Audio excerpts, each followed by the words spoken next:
అదిరన్ సంచ మహేశ్వరంకి అతి సమీపంలో HMDA approved villa ప్లాట్లు ఈఎంఐ మరియు బ్యాంక్ లోన్ సౌకర్యం అందుబాటులో. ఆంధ్రప్రదేశ్లోని కోనసీమ జిల్లాలో ఓ 10th క్లాస్ చదివేటువంటి అమ్మాయి క్లాస్లో సడన్గా కుప్పకూలిపోయింది. కార్డియాక్ అరెస్ట్తో చనిపోయినట్లు డాక్టర్లు నిర్ధారించారు. అసలు అంత చిన్న ఏజ్లో కార్డియాక్ అరెస్ట్లు ఎలా వస్తాయి? వాటిని గుర్తించాలన్నా, లేదు హార్ట్ స్ట్రోక్స్, హార్ట్ అటాక్స్ ఇలాంటి వాటిని ముందుగానే ఐడెంటిఫై చేయాలన్నా ఏం చేయాలి? దీనికి సంబంధించి మరింత సమాచారం మనకు అందించేందుకు లైవ్ కాల్లో అందుబాటులో ఉన్నారు ప్రముఖ కార్డియాలజిస్ట్ డాక్టర్ ముఖర్జీ గారు. ఒకసారి ఆయన అడిగి మరిన్ని వివరాలు తెలుసుకుందాం. డాక్టర్ గారు నమస్తే అండి. ఎర్లీ ఏజ్లో వచ్చేటువంటి హార్ట్ స్ట్రోక్స్ని లేదా హార్ట్ అటాక్స్ని ఎలా గుర్తించాలి డాక్టర్ గారు? ఎందుకంటే 35-40 దాటిన తర్వాత ఇప్పుడు ఎవ్రీ ఇయర్ ప్రతి ఒక్కళ్ళు ఆల్మోస్ట్ టెస్టులకు వెళ్తున్నారు, బాడీ చెకప్స్ చేయించుకుంటున్నారు, వాళ్ళకి తెలుస్తాయి, నో ప్రాబ్లం.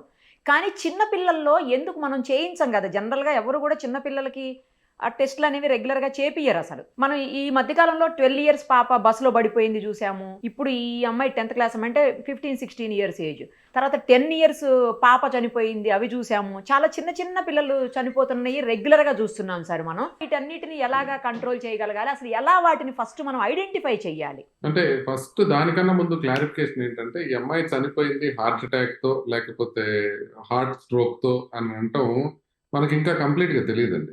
ఇది హార్ట్ అటాక్, హార్ట్ స్ట్రోక్ అనేవి రెండు ఒకటే మీనింగ్. కానీ ఈ అమ్మాయి ఖచ్చితంగా చనిపోయింది కార్డియాక్ అరెస్ట్ తో. కార్డియాక్ అరెస్ట్ వేరు, హార్ట్ అటాక్ వేరు. ఈ రెండు డిఫరెన్సియేషన్ మనం కనిపెట్టాలి ఫస్ట్.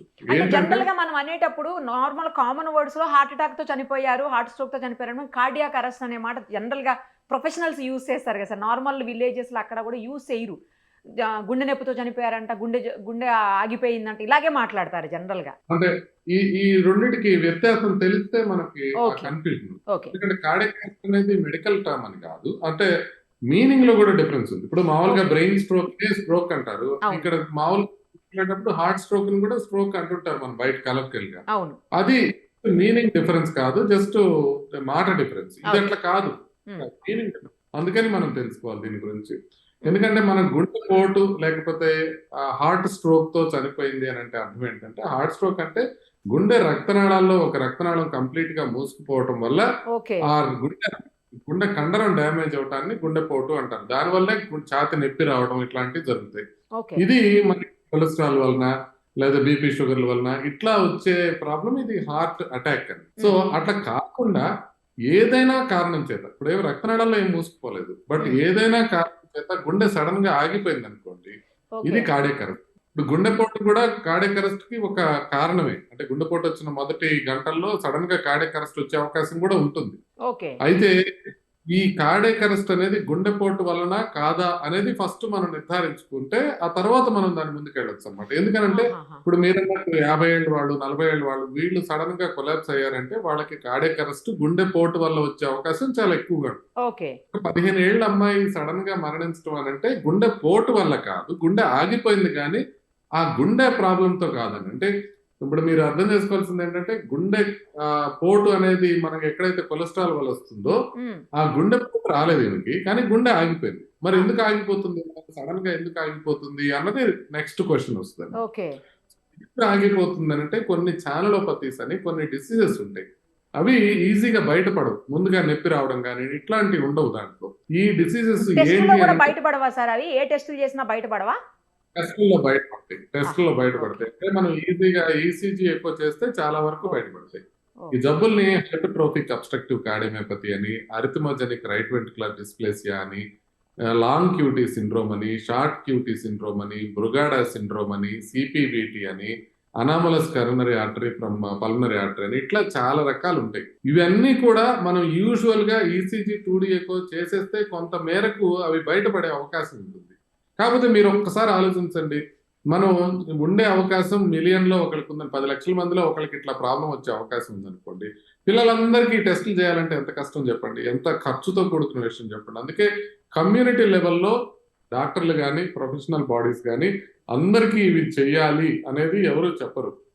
ఎందుకంటే దానికి ఈల్డ్ తక్కువ ఉంటుంది. ఇప్పుడు 10 లక్షల మందిని మనం పరీక్ష చేస్తే ఒకరికి బయటపడే అవకాశం ఉంటుంది, అప్పుడు ఆ ఒకరిని కాపాడుకునే అవకాశం ఉంటుంది అనుకోండి. కానీ ఇండివిజువల్ లెవెల్లో ఎవరికైనా అనుమానం వచ్చినప్పుడు వాళ్ళు కంపల్సరీగా టెస్టులు చేయించుకోవాలి. అనుమానం ఎలా వస్తుంది అని అంటే, ఇప్పుడు ఎవరైతే కొంచెం యంగ్ ఏజ్ లో మరణించున్నారో వాళ్ళకి సంబంధించిన, ఇప్పుడు అమ్మాయి బ్రదర్స్ కానీ సిస్టర్స్ కానీ ఎవరున్నారో అందరికీ టెస్ట్ చేసుకోవడమే కాకుండా మనం సిమ్టమ్స్ చిన్న చిన్న సిమ్టమ్స్ ని పిల్లల్లో కూడా ఇగ్నోర్ చేయకూడదు.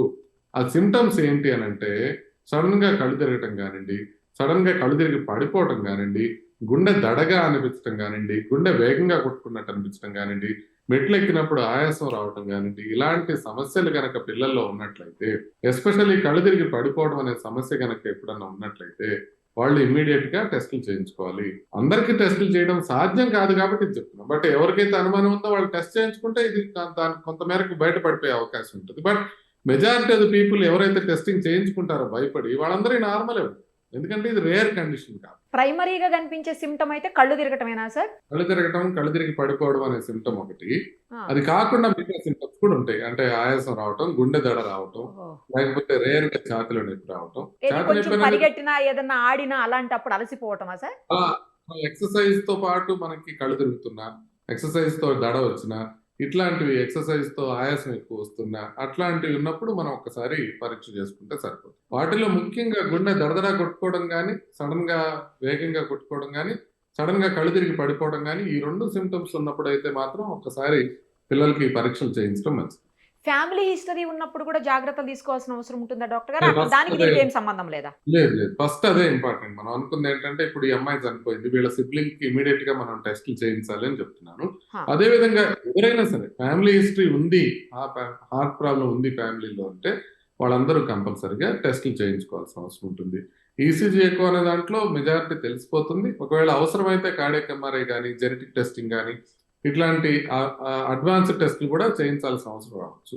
బట్ యూజువల్ గా చిన్న టెస్ట్, ఒక ఈసీజీ, ఒక ఎక్కువ చిన్న పిల్లలు, పెద్దవాళ్ళకైతే టీఎంటీ కూడా యాడ్ చేస్తాం. ఇప్పుడు 40 years దాటి వాళ్ళు చెకప్ అంటే దాంట్లో ట్రెడ్మిల్ టెస్ట్ యాడ్ చేస్తాం. పిల్లల్లో ట్రెడ్మిల్ టెస్ట్ అక్కర్లేదు.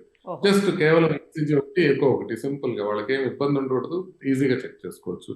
అది కూడా పాపులేషన్ లెవెల్లో చేయటం లేదు, కష్టం కాబట్టి అందుకే ఎవరు రికమెండ్ చేయరు. ఇప్పుడు హార్ట్ అసోసియేషన్ వాళ్ళు కానీ ఎవరు రికమెండ్ చేయరు. బేసిక్ గా పెద్దగా ప్రమాదకరమైన టెస్టులు కాదు. అయినా ఎందుకు రికమెండ్ చేయరంటే ఇప్పుడు మనం లక్షల మందికి చేస్తే ఒకళ్ళిద్దరు బయటపడతారు. ఇప్పుడు ఇవాళ ఎంతమంది పిల్లలు ఉన్నారు ఏపీలో, ఒక్కళ్ళకి కదా వచ్చింది ప్రాబ్లం.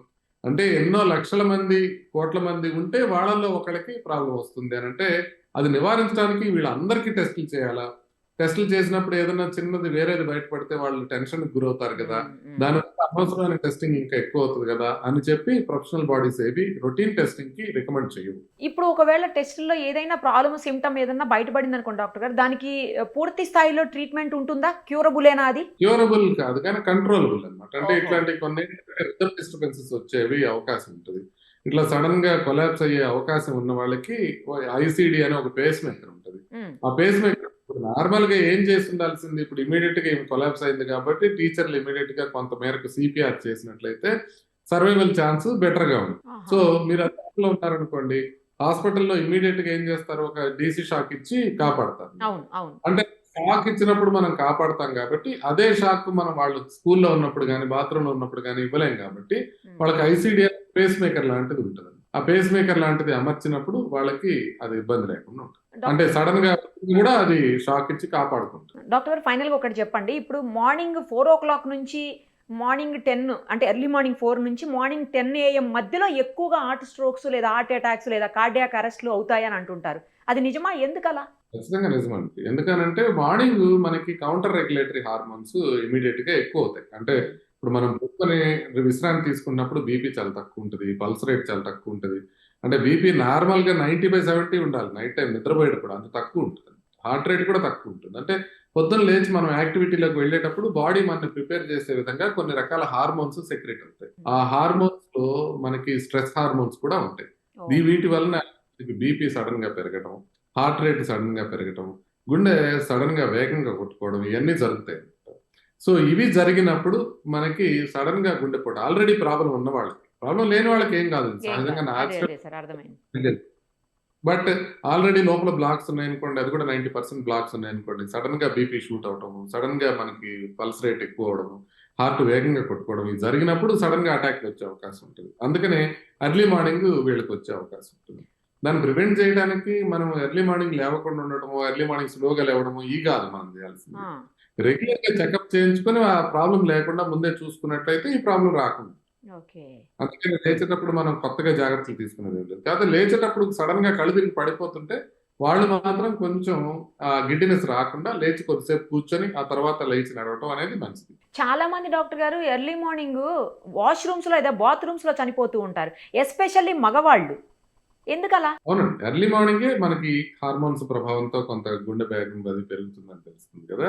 ఈ బాడీలో sympathetic nervous system, parasympathetic nervous system అనేవి 2 ఉంటాయి. బాత్రూమ్‌లో వెళ్ళినప్పుడు మనం యూరిన్ పాస్ చేయాలంటే పారాసింపథెటిక్ నర్వస్ సిస్టమ్ యాక్టివేట్ కావాలి. పారాసింపథెటిక్ నర్వస్ సిస్టమ్ యాక్టివేట్ అయితేనే యూరిన్ వస్తుంది. అది యాక్టివేట్ అయినప్పుడు బీపీ కొంతవరకు తగ్గుతుంది. ఓకే. బీపీ సడన్ రావడంతో కింద పడిపోయారనుకోండి, ఆ పడిపోయినప్పుడు బీపీ మరీ తక్కువైతే గుండెకి సరఫరా తక్కువయ్యి దాని వలన కార్డియాక్ అరెస్ట్‌లు వచ్చే అవకాశం కూడా ఉంటాయి.